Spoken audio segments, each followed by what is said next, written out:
Hey guys, tonight we begin with a slow drift down the Nile, where the sand stretches forever, the sun is relentless, and life, well, let's just say it wasn't exactly a spa retreat. Ancient Egypt, famous for its pyramids, mummies, and cats that clearly ran the show, was a civilization of remarkable achievements and quietly brutal daily routines. Now, when we imagine Egypt, we tend to picture the pharaohs draped in gold, lounging in palaces, issuing decrees while being fanned by servants. That's partly accurate, but for the vast majority of people, life was less glamorous, really less glamorous. Let's float over to the peasants first. These were the people who actually built the pyramids, tilled the fields, and hauled bricks in the baking sun. Their day started before sunrise. They woke to the sound of the Nile flowing, probably feeling grateful they weren't working in the desert heat itself, and then they trudged to the fields to plant, irrigate, or harvest. The sun? Brutal. Sandstorms? Common. Flies? A persistent annoyance that nobody could really swat away. Disease? Constantly lurking. Life expectancy? Surprisingly low, considering all the fancy architecture and embalmed corpses. Of course, it wasn't all suffering. There were festivals, music and beer, lots of beer, and the Nile provided food and water, which was essential, obviously. But for the average farmer, daily existence was about survival, obedience to local officials and, well, avoiding the wrath of the pharaoh's tax collectors. Speaking of pharaohs, let's float over to them, the top of the pyramid. Literally and metaphorically, the pharaoh was considered a god on earth, a divine ruler whose every word shaped the lives of millions. But let's be honest, being worshipped constantly probably came with a fair share of stress. Decisions about war, agriculture, and the construction of massive stone monuments weren't exactly casual Friday choices. Some pharaohs were adored, some were feared, and some were quietly ignored by the historians we rely on. Ramesses II, for example, was called the Great, but the guy had something like 100 children. He probably forgot half their names. And Cleopatra? Iconic, intelligent, and politically shrewd, but also, let's say, a lot of paperwork, treaties, alliances, and family dramas. Because ruling Egypt meant balancing your throne and your love life while keeping the Romans at bay. Not exactly a chill gig. And then there was religion, which touched everyone, everywhere. People worshipped countless gods, each with their own personality, responsibilities, and likely a sense of humor or irritation at humans. Pharaohs built temples to appease them. Peasants offered small gifts and prayers. Priests held immense influence, sometimes even more than the local governor. Religion was a tool, a comfort, and occasionally a source of anxiety. Offend a god, or accidentally insult a priest, and things could get complicated. Now, one interesting contrast. While pharaohs enjoyed ceremonial life and monumental tombs, their citizens worked hard to keep the Nile flowing, the crops growing, and the economy running. Social mobility limited. The system was rigid with clear hierarchies, but paradoxically, that hierarchy also provided structure, routines, and a sense of cosmic order. Life was hard, yes, but at least it made sense in its own logic. And then, of course, there were the monuments. Pyramids, temples, statues, all built over decades, sometimes centuries. Imagine supervising laborers under the scorching sun with thousands of tons of stone and somehow making it look like effortless grandeur. Most Egyptians didn't live to see their work completed, yet the structures endure, quietly reminding us of the scale of human effort and the weight of ambition. Daily life was also full of little routines that probably felt repetitive, boring, and exhausting. Bread making, beer brewing, weaving linen, and repairing homes. Children learned the trades early, while women managed households, food, and occasionally property. And yes, cats were everywhere, both a blessing and a source of mild chaos. So, as we drift through this civilization tonight, imagine the rhythms of life, the Nile flowing steadily, the sun climbing slowly overhead, farmers moving in unison with the seasons, priests chanting in the temples, pharaohs pacing in palaces, and ordinary people quietly surviving while keeping the cosmic and social order intact. Life in ancient Egypt was beautiful in its structures and art, yes, but also brutally demanding in its expectations and physical toil. It's a reminder that beneath the gold, the limestone and the iconic imagery, real humans lived, struggled, and sometimes thrived, mostly without air conditioning. And with that calm image of the Nile flowing under a blazing sun, we'll drift into the quieter details of ancient Egyptian society next. Let's float gently over to the peasant villages, where life was a mix of routine, superstition, and of course, a few small comforts to make it bearable. Alright, so now we're gliding into the villages along the Nile. Picture mud brick homes, flat roofs for drying grains, and narrow streets where everyone knows everyone else's business. Life here was structured around the seasons and, most importantly, the river. The Nile wasn't just a water source, it was the lifeblood of Egypt. Without it, crops failed, food vanished, and your social standing, such as it was, could vanish too. Peasants worked incredibly hard. They tilled, planted, and harvested while dodging the harsh sun, mosquitoes, and sometimes crocodiles. Yes, crocodiles. They really were a thing. And while you might think, oh, just swim in the river for a bit of relief, that was never fully safe. Ancient Egypt didn't exactly have lifeguards. Taxes were another unavoidable reality. Farmers didn't pay in money, they paid in grain, livestock, or labor. Pharaohs loved their pyramids, temples, and statues, and someone had to fund them. So if the sun scorched your fields or the Nile flooded unpredictably, you were still expected to contribute. It's kind of like being told to pay rent after a natural disaster every single year. But life wasn't purely toil and taxation. Villages had small comforts and joys. Festivals, local markets, music, and storytelling gave people something to look forward to. Beer was a staple, often safer than water, and bread was central to daily meals. A typical diet was simple: bread, vegetables, occasionally fish, and beer. No room service, sadly. Religion played a huge part in peasant life too. Each village had local deities, often tied to the Nile, fertility or protection.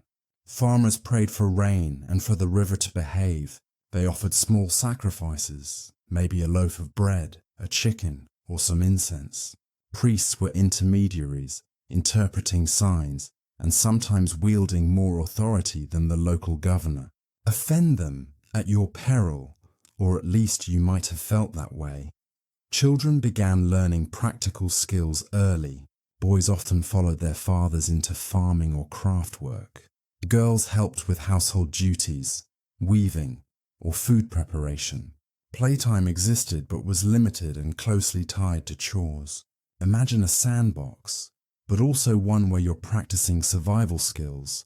Illness and injury were constants. Medical knowledge existed, but it was basic by modern standards. Herbs, rudimentary surgery, and incantations were common treatments. Disease could spread quickly through villages, and life expectancy was low compared to today. It wasn't exactly doom, but it was a slow, steady grind against nature and circumstance. Despite these hardships, communities were tight-knit. People relied on neighbors, relatives, and local authorities. Everyone played a role in maintaining the delicate balance of food production, construction, and ritual life. Daily survival required cooperation, diligence, and a bit of luck. And through all of this, the shadow of the pharaoh loomed. Even if a peasant never saw him personally, his decrees shaped every aspect of life. Taxes, labor duties, conscription for monumental building projects, it all trickled down. The pharaoh was distant, but omnipresent, a reminder that someone, somewhere, held ultimate authority. So, as we float down these village lanes, imagine the rhythm of life. Early mornings spent in fields, midday breaks for bread and beer, evenings devoted to family, storytelling, and maybe a small ritual to keep the gods happy. Repetition, discipline, and survival were the constants.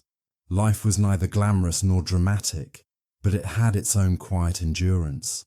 Next, we'll drift over to the craftspeople and artisans who lived in slightly more privileged quarters, makers of jewelry, pottery, and the statues that would eventually make Egypt famous. Their lives had a bit more artistry, a bit more personal expression, though still framed by obligation and hierarchy. Art 3. Artisans, craftspeople, and the subtle prestige of skill. So, as we move from the dusty fields into slightly more structured quarters, we encounter the artisans. These were the people responsible for turning raw materials into the iconic images of ancient Egypt. The statues, jewelry, amulets, and painted walls that survive to this day. Their work was quieter than a pharaoh's procession, but arguably just as impactful in shaping the culture. Artisans lived in organized neighborhoods, often near temples or tombs under construction. They were respected for their skills, which were passed down through family lines. Sons learned from fathers, daughters learned from mothers, and occasionally a prodigy would rise who could carve a statue so precisely that it would impress even the sternest temple overseer. Work was repetitive but meticulous. A sculptor might spend months chipping away at a block of stone to create a single figure. Painters and engravers meticulously followed symbolic conventions. Colors, proportions, and iconography weren't just decoration. They carried spiritual significance. Mess up a depiction of a god, and the consequences might not be immediate punishment, but a subtle social judgment. People noticed errors in sacred work. The materials themselves were precious. Gold, lapis lazuli, and cedar were imported from faraway lands. So artisans were working not just with skill, but with high-stakes resources. Mishandle a shipment, and someone, somewhere, might lose face. Or worse, your supervisor would. Hierarchy was everywhere, even among the seemingly elevated craftsmen. Despite the strict rules, artisans enjoyed small freedoms. They could sign their work occasionally, leaving a quiet signature for posterity. And because their labor contributed directly to religious and royal projects, they sometimes received perks, better housing, occasional rations, or recognition within their community. It was a small social upgrade, but an upgrade nonetheless. Ceramicists, for instance, produced everyday wares as well as ritual vessels. A humble clay pot for cooking might exist alongside a canopic jar destined for a tomb. One required precision for practical use. The other required perfection for eternity. Both were critical, but only one would earn a place in the afterlife narrative. Jewelry makers had a particularly subtle prestige. Creating intricate necklaces, bracelets, and amulets required dexterity, patience, and a keen eye.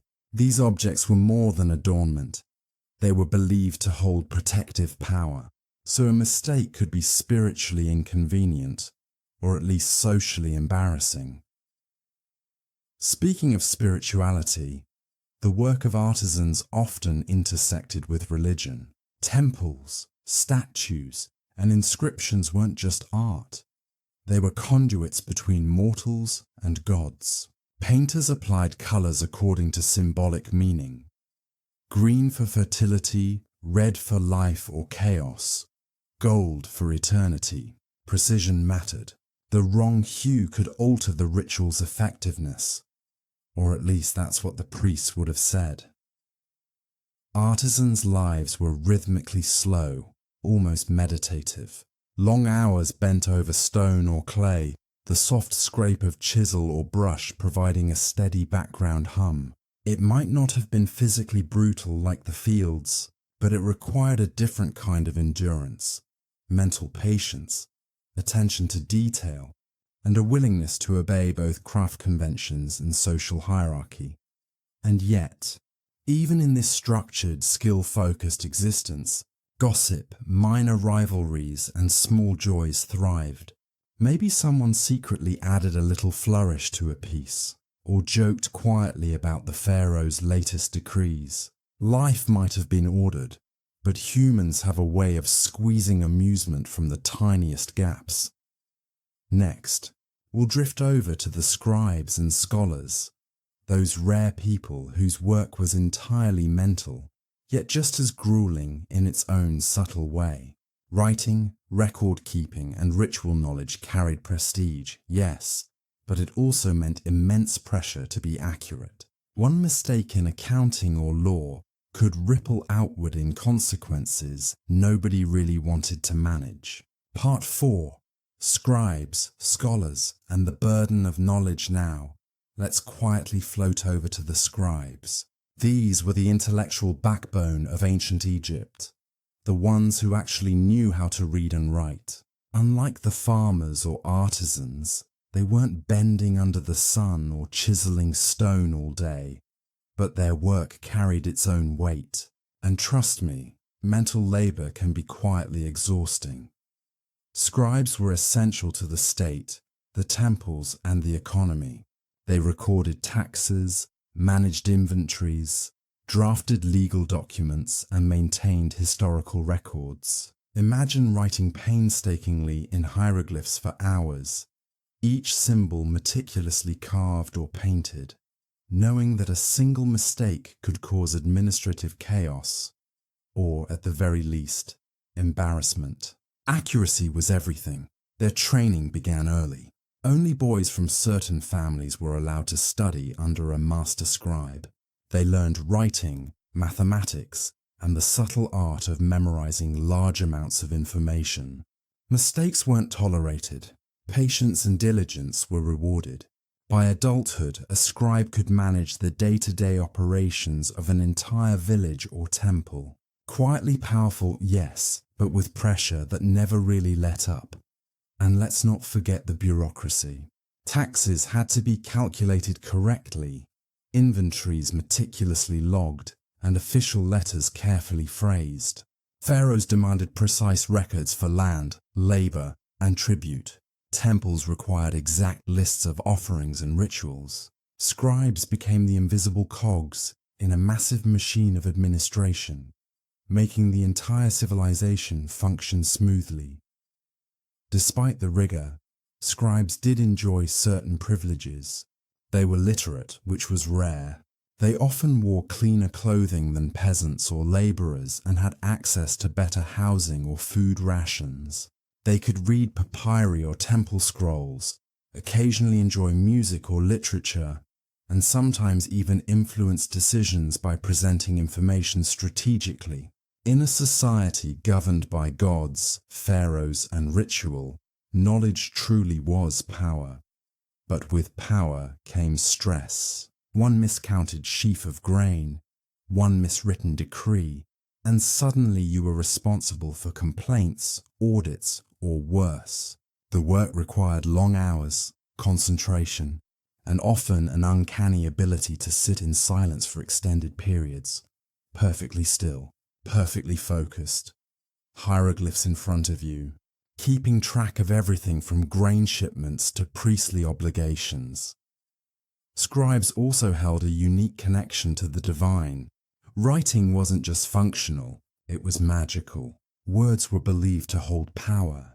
Spells, funerary texts, and religious inscriptions all required precision, because a poorly written spell might fail to protect a soul in the afterlife. So scribes weren't just administrators. They were guardians of eternal knowledge. And even though their lives weren't physically brutal, there was a subtle toll. Eye strain, repetitive strain from writing, social isolation from long hours of work, and the constant mental load of responsibility. Not glamorous, not physically punishing, but quietly exhausting in a cerebral way. So, as we drift through the quiet corridors of ancient administration, imagine the sound of reed brushes scratching papyrus, the soft whispers of students learning symbols, the rustle of scrolls being unrolled. Life here was orderly, disciplined, and subtly stressful, a mental treadmill that ensured the state ran smoothly while the scribes stayed chained to their ink and reed. Next, we'll glide over to the religious sphere itself, where priests and priestesses operated at the intersection of power, ritual, and subtle social pressure. Their lives were structured by calendars, ceremonies, and the ever-watchful eyes of both the gods and their superiors. Part 5. Priests, priestesses, and the sacred routine. Now let's drift into the temple precincts, where the priests and priestesses of ancient Egypt carried out their daily responsibilities. They were, in a sense, the bridge between mortals and gods, and their lives were as structured as the hieroglyphs scribes labored over, but with a ritualistic rhythm that could feel simultaneously calming and exhausting. Temples were centers of power, wealth, and influence. Priests oversaw offerings, ceremonies, and festivals, often coordinating hundreds of participants. Their day began before sunrise, not just because the sun god Ra demanded it, but because the timing of rituals was precise. Miss a moment, and you risked spiritual imbalance, or at least that's how they saw it.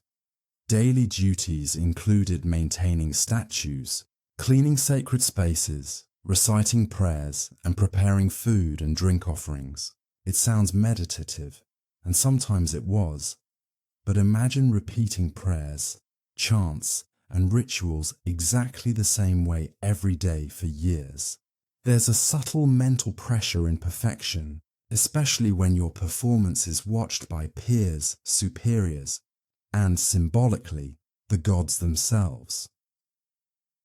Some priests had specialized roles: accountants of temple wealth, astronomers tracking celestial events, or healers applying medicinal knowledge. Others were responsible for the sacred animals, cats, ibises, or bulls, which were considered incarnations of deities. Caring for these animals could be both a blessing and a source of anxiety. An injured or unwell sacred animal could be interpreted as a bad omen. Priestesses also played crucial roles, particularly in rituals associated with fertility, music, and dance. Women in the religious sphere had responsibilities that were precise, ceremonial, and publicly visible. Their movements, voices, and actions carried symbolic significance. Slip up, and your ceremonial mistake might ripple through the community's perception of divine favor. Religion and politics were intertwined. Priests influenced the pharaoh and nobility, sometimes subtly steering decisions. Their social status was high, but their position required diligence, loyalty, and a constant awareness of symbolic meaning. Missteps weren't just administrative, they could be interpreted as offenses against the gods. And then there was the calendar. Ancient Egyptians had festivals almost constantly, aligned with agricultural cycles, celestial events, and local deities. Every festival required preparation, cleaning, offerings, costumes, chants, and processions. For priests and priestesses, life was a continuous cycle of ceremonial duties, rarely interrupted, and almost never entirely free. Despite the rigidity, there were rewards. Priests received food, housing, and often a higher social status than artisans or farmers. They were literate, respected, and occasionally involved in legal or political matters. And yes, there was a certain prestige in being the one whose job was literally to keep the gods happy. But even with privilege, the lifestyle was quietly demanding. Ritual purity required bathing, specific clothing, and strict diet regulations. The constant repetition of prayers, meticulous maintenance of sacred spaces, and social responsibilities made life structured and subtlety taxing. Not physically brutal like the fields, but spiritually and mentally rigorous. So, as we float out of the temple precincts and imagine the quiet murmur of prayers, the scent of incense drifting through stone halls, and the soft clatter of ceremonial instruments, it's easy to see how life in the religious sphere was simultaneously privileged and taxing. It was a discipline of routine, precision, and symbolic responsibility, a daily engagement with both the sacred and the social. Next, we'll drift over to the pharaohs themselves, the divine rulers who, despite their immense privilege, carried burdens, anxieties, and family dramas that would make modern office politics look like a picnic. Part 6. Pharaohs, Divine Power and Quiet Pressures. Now, let's float over to the palace and settle in with the pharaohs, the figures everyone imagines when thinking of ancient Egypt. Gold, jewels, expansive tombs, and servants attending their every whim. Yes, all true. But let's not forget, even divine kings had pressures that might make modern stress seem trivial. A pharaoh's day started early, often with a series of rituals affirming their divine status. They were expected to embody Ma'at, the cosmic order. Not just metaphorically, everything from agriculture to legal disputes was seen as reflecting their ability to maintain balance. A poor harvest? Your fault. Political unrest? Your fault. So, divine as they were, pharaohs carried a quiet, omnipresent responsibility. Family dynamics added layers of complexity. Marriages were often political, designed to solidify alliances or preserve royal bloodlines. Some pharaohs married siblings or cousins, which was customary but carried its own personal complications. Children could be numerous, heirs could be many, and succession disputes were a constant concern. Imagine having dozens of children, each with a potential claim to the throne, while trying to govern an entire civilization. Sleep wasn't exactly abundant. Pharaohs also had public and ceremonial obligations. Festivals, temple visits, and appearances were not optional. They were expected to display piety, generosity, and strength. Even a brief lapse could be interpreted as divine disfavor, undermining their authority. Every gesture, word, and decree was scrutinized by priests, officials, and the populace. And yet personal time was limited. Hunting, feasting, or leisure existed, but even these moments were performative. You couldn't simply nap in the sun without someone noting it. Court intrigue was constant. Advisors, family members, and officials often had their own agendas. The palace was as much a labyrinth of social navigation as it was of architecture and luxury. Then, there was the tomb building process. Pharaohs invested decades preparing for the afterlife, commissioning monumental projects that would outlast generations. Planning tombs, temples, and statues wasn't just construction, it was a spiritual necessity. Deadlines were eternal, and perfection was expected. Pharaohs watched over these projects, oversaw labor, and ensured ritual correctness. Interestingly, despite the pressure, pharaohs also had advisors and skilled scribes who eased administrative burdens. Still, the weight of divine expectations, political alliances, and legacy planning created a unique stress. a mix of omnipotence and isolation. You were revered, yes, but constantly on stage, constantly judged, and constantly responsible. Some pharaohs thrived under the pressure. Ramses II, for instance, built massive monuments and maintained a long, relatively stable reign. Others struggled. Akhenaten's religious reforms, for example, disrupted traditions and created tension with priests and officials. And let's not forget Cleopatra, charismatic, intelligent, and politically shrewd, yet managing both her family and foreign relations, all while maintaining her throne in a male-dominated environment. So, life at the top was a paradox. Immense privilege and comfort, yet constant obligations, scrutiny, and spiritual responsibility. Gold and luxury couldn't fully offset the pressures of being considered a living god on earth. Even divinity came with deadlines, advisors, and social expectations. Next, we'll gently float into another aspect of life in ancient Egypt: entertainment, leisure, and the small joys that punctuated daily existence. Even amidst hard work, religious rigor, and political responsibility. Part 7. Leisure, entertainment, and small joys. Now, let's drift away from the palace and temples for a bit and settle into the quieter, more personal side of ancient Egyptian life: leisure and entertainment. Even in a civilization structured by hierarchy, labor, and ritual, people found ways to enjoy themselves, to laugh quietly, and to experience small pleasures amidst the demands of survival. For peasants, leisure was modest but meaningful. After long hours in the fields, evenings might include communal meals, storytelling, or music. Simple games were common. Board games like Senet, which involved moving pieces along a grid, were popular across social classes.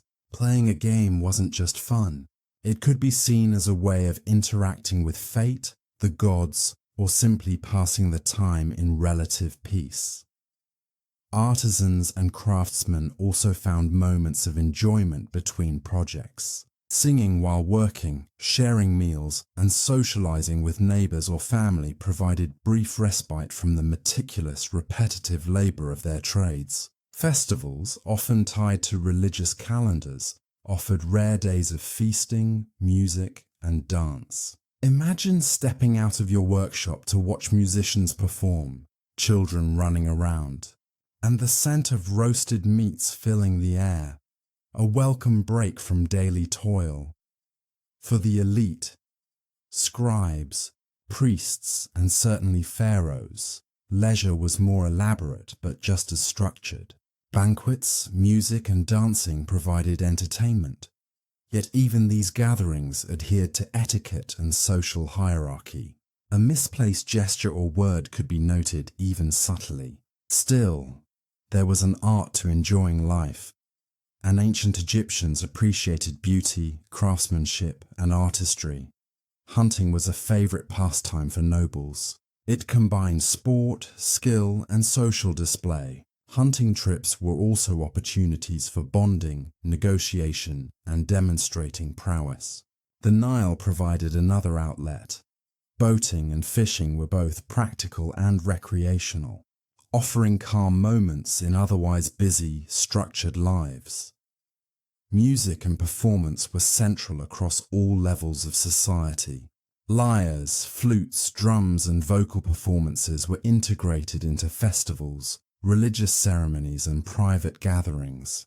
Dancing was often ritualized, but it was also a social activity, sometimes allowing for humor, improvisation, and gentle teasing. Laughter existed, even if it wasn't always loud or boisterous. Education and literacy, primarily for the elite, could also be a form of subtle pleasure. Scribes took pride in their work, often showing off skillful calligraphy or the precise arrangement of hieroglyphs. Knowledge carried prestige and personal satisfaction, a quiet joy in mastery. Even funerary practices contained elements of ceremony that offered comfort to the living. Preparing for the afterlife was serious business, but it also involved music, feasts, offerings, and storytelling. Funerals and commemorations became social gatherings where family, friends, and community members participated in ritualized remembrance, blending grief with shared tradition. So, life in ancient Egypt wasn't purely labor and obligation. Within structured routines, people carved out moments for connection, amusement, and reflection. Leisure might have been brief, but it was significant, a way to maintain social bonds, cultural identity, and personal satisfaction. Next, we'll gently float toward another layer of daily life: the challenges of medicine, illness, and mortality in ancient Egypt, where remedies were a mix of practical and spiritual practices. Part 8: Medicine, Illness, and the Subtle Struggle of Survival. Now let's drift into the quieter, less glamorous corner of ancient Egyptian life: health, illness, and medical practices. Life was fragile, and despite advances for their time, the Egyptians lived with an ever-present awareness of mortality. Illnesses were common and often attributed to both physical and spiritual causes. A stomach upset might be treated with herbs, but it could also be interpreted as the result of a curse or an angry deity.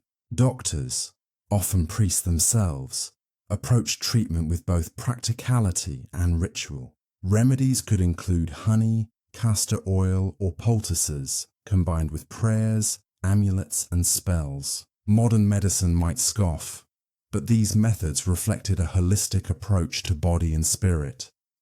Surgical procedures existed, though limited. Egyptians practiced minor operations, set broken bones, and treated wounds. They were careful, cautious, and systematic. Still, there was always risk. Infection, misdiagnosis, or ineffective treatment could turn minor ailments into serious problems. Life was precarious, even for the privileged. Childbirth carried particular danger.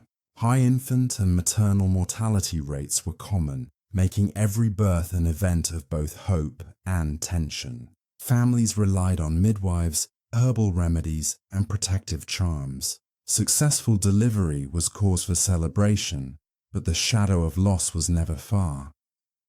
Nutrition played a role in health.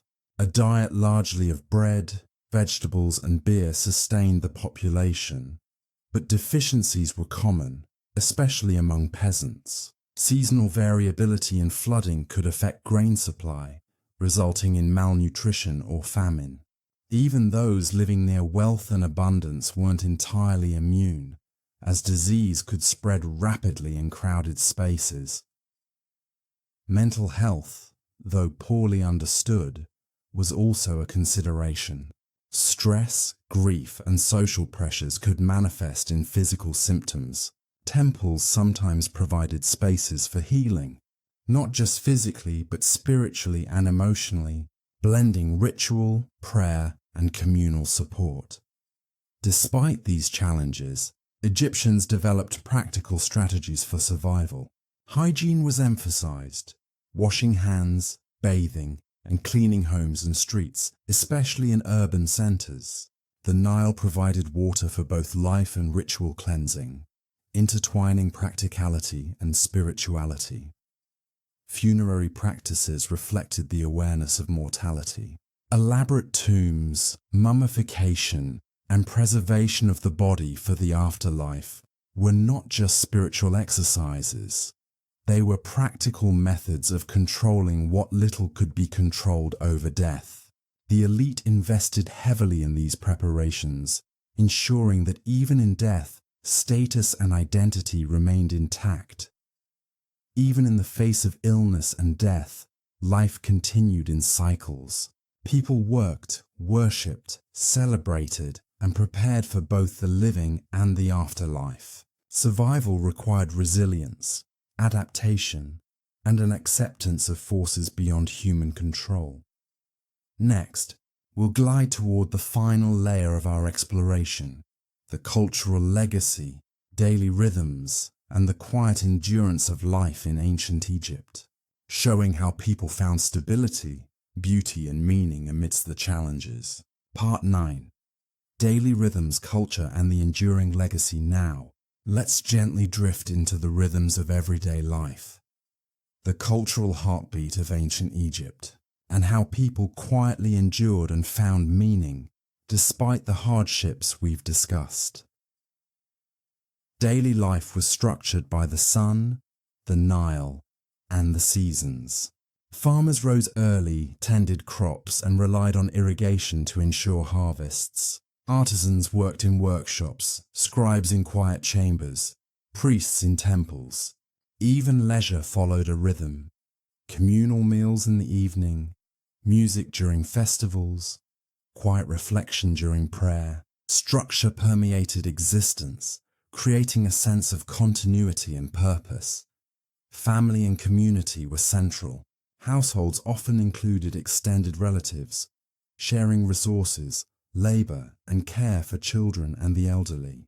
Festivals, markets, and temple gatherings strengthened social bonds. Humor, storytelling, and music existed alongside labor and ritual, adding texture and warmth to daily life.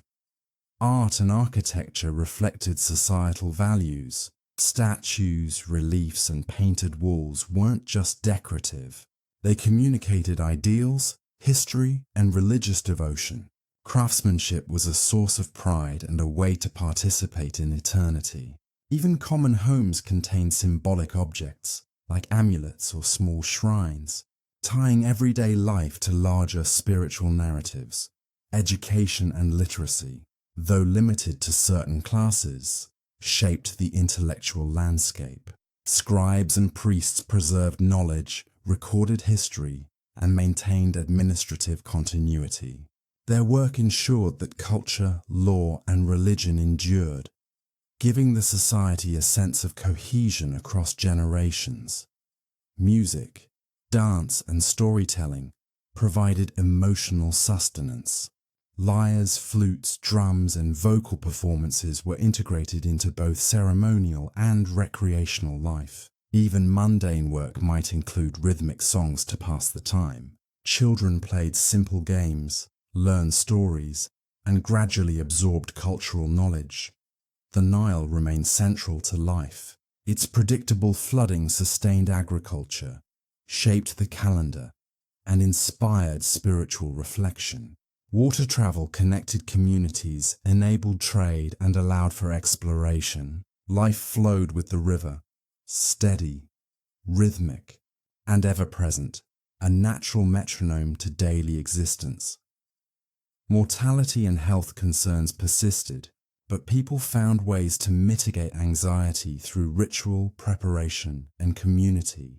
Funerary customs, mummification, and tomb construction were elaborate expressions of hope, continuity, and reverence. Even the smallest gestures, a protective amulet, a family offering, a communal feast, embodied care, memory, and resilience.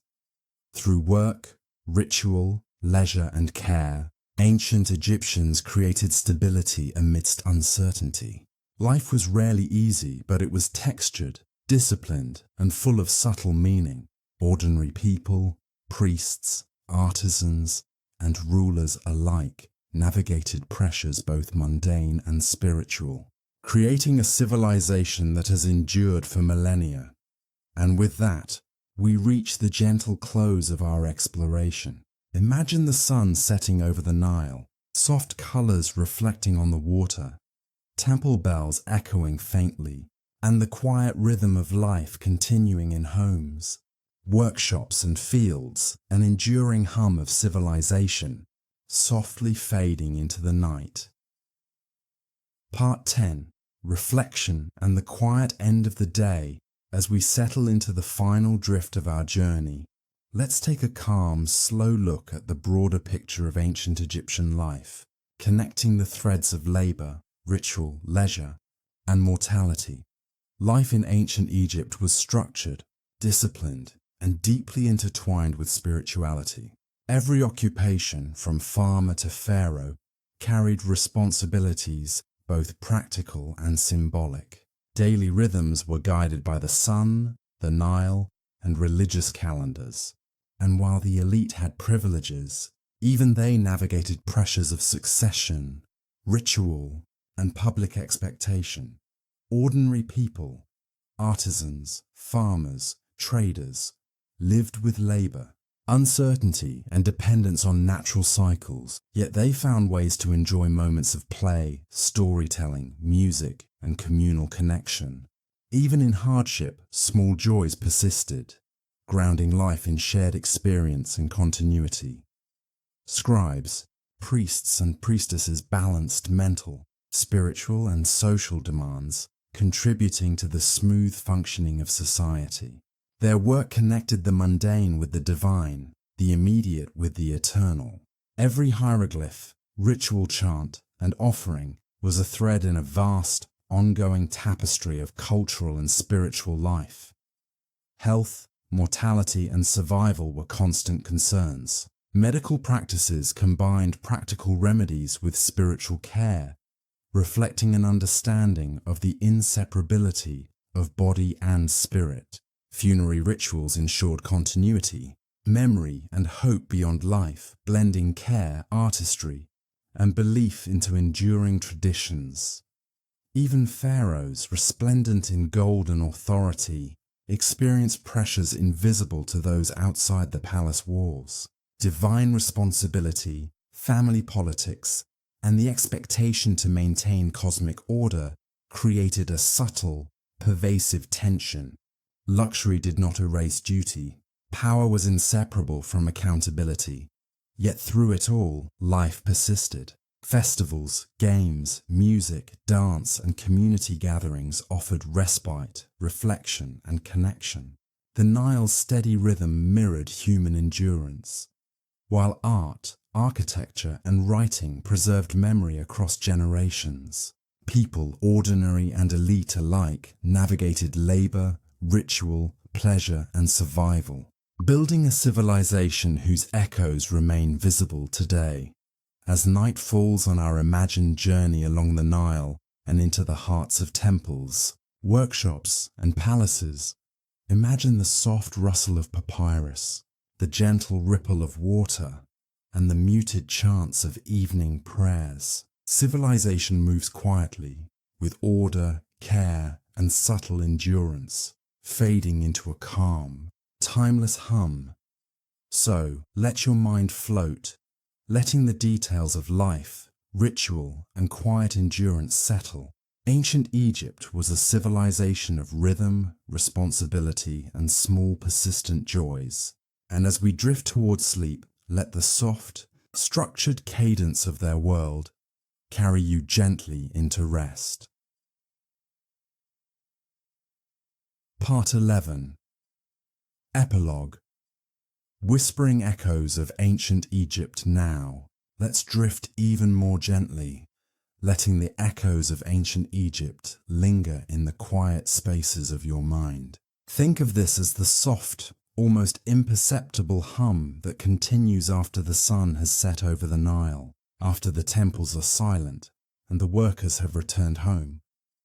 Even centuries later, the people of Egypt leave a faint rhythm behind, a rhythm of daily life, of work and rest, of prayers whispered to gods and ancestors.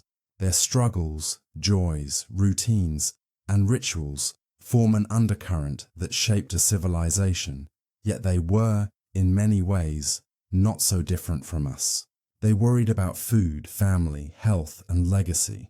They celebrated, they played, they loved, and they endured.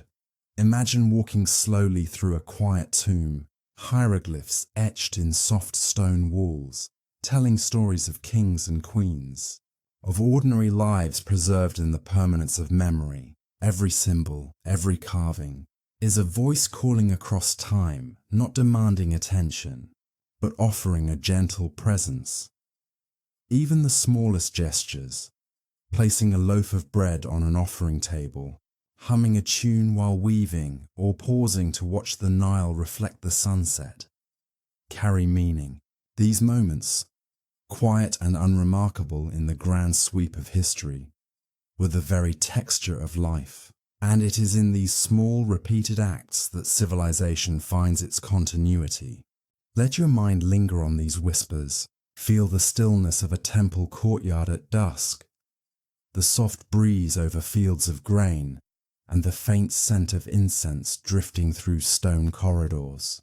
Life in ancient Egypt was structured, ritualized, and sometimes harsh, but it was also full of subtle beauty, connection, and persistence. As you drift further into calm, let the enduring rhythm of their world, the ebb of the Nile, the measured chants, the soft footsteps of temple priests, and the quiet laughter of children playing along the riverbank carry you deeper into rest. Even as we leave ancient Egypt behind, remember this: civilizations rise and fall, but the patterns of daily life, the quiet joys, the small duties, and the enduring rituals remain, whispering softly across the centuries, inviting us to pause, reflect, and rest. Sleep gently with the faint, timeless pulse of a world long past, yet still very much alive in memory. Part 12. Dreaming along the Nile. Let's drift now into the quiet spaces between days, floating along the Nile as if carried by a gentle current. Picture the water moving slowly, reflecting soft, muted sunlight. Papyrus reeds sway lightly, and the air is warm but calm. Life along the river continues quietly, in rhythms both ordinary and eternal. Fishermen cast nets, their movements practiced and smooth. Children paddle tiny boats, laughing softly, their voices mingling with the call of birds. Farmers rest in the shade, exchanging quiet words, perhaps sharing a small snack of bread or dates. There is work, but there is also pause, a kind of gentle balance that marks every day. Temples are silent now, but the faint scent of incense lingers. Imagine the soft brush of a priest's robes on stone floors, the whispered prayers of someone tending a sacred flame. Everything is measured, precise, yet somehow serene. Even the grandeur of pharaohs' palaces feels softened in the evening light. Gilded surfaces gleam gently, no longer dazzling but calm and reflective. As we drift further, notice the textures of life, the warmth of the sun fading from mud brick walls, the smoothness of pottery in artisans' hands, the faint crunch of sand beneath the feet of a passerby. Everyday details, small yet meaningful, continue without hurry or fanfare.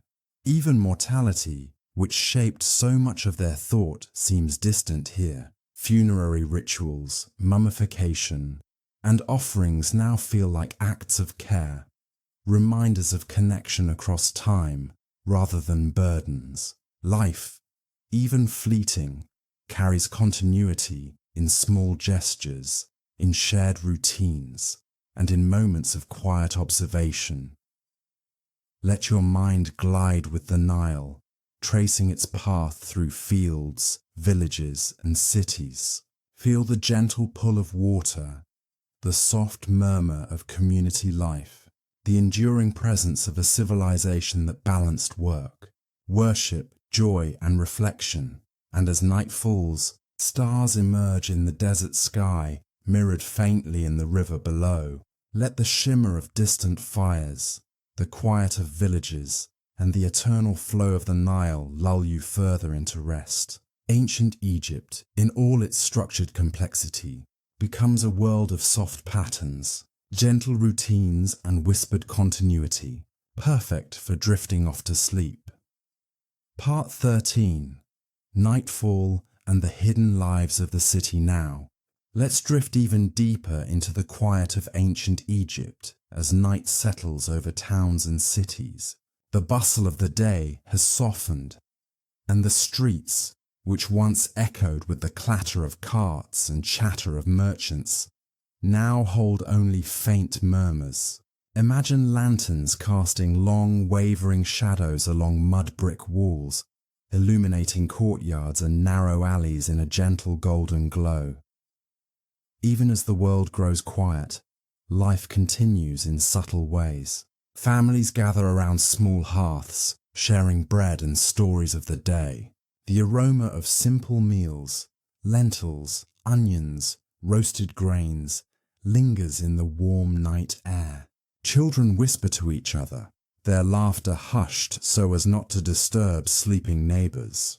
Pets, often cats or small dogs, curl up in corners, guardians and companions alike, embodying the stillness of the home. Work continues quietly for some. Night watchmen patrol city gates, their footsteps soft but purposeful. Priests tend fires and altars in temples, their chants subdued, almost like a lullaby, preserving the rhythm of worship even in darkness. Craftsmen might work late, polishing jewelry or carving small statues, enjoying the calm hours when the sun no longer demands attention.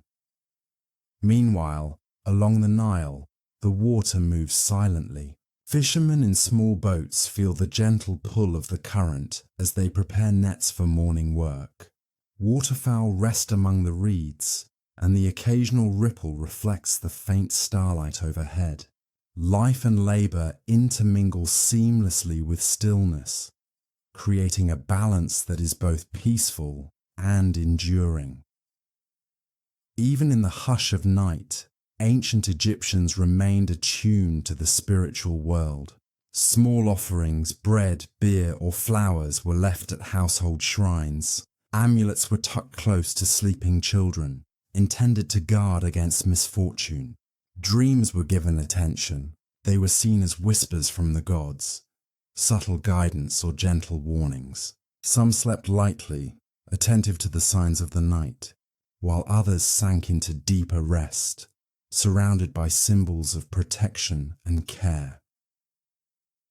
The night reveals a side of ancient Egyptian life often hidden in history's spotlight.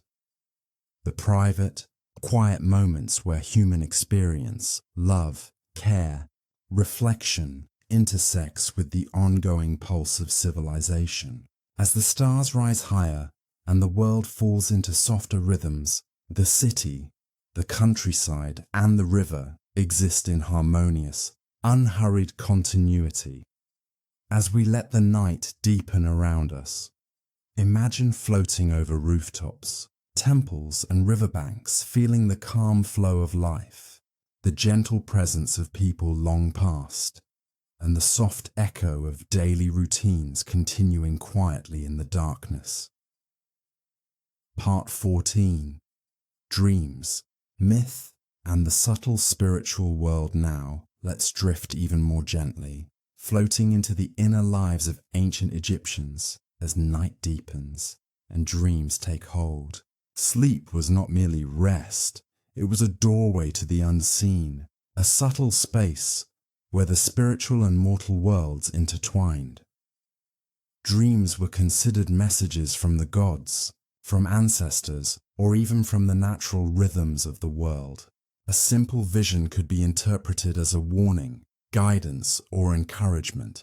People paid attention to the smallest details, the color of the sky in a dream, the presence of certain animals, or the tone of a whispered word.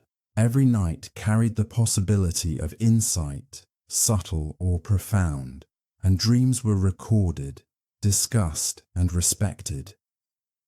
In temples and homes alike, charms and small rituals helped guide dreams. Incense, soft prayers, and protective amulets were intended to invite positive visions and ward off disturbing ones. Even ordinary people walking softly through life participated in this quiet interplay between the conscious and subconscious, between action and reflection.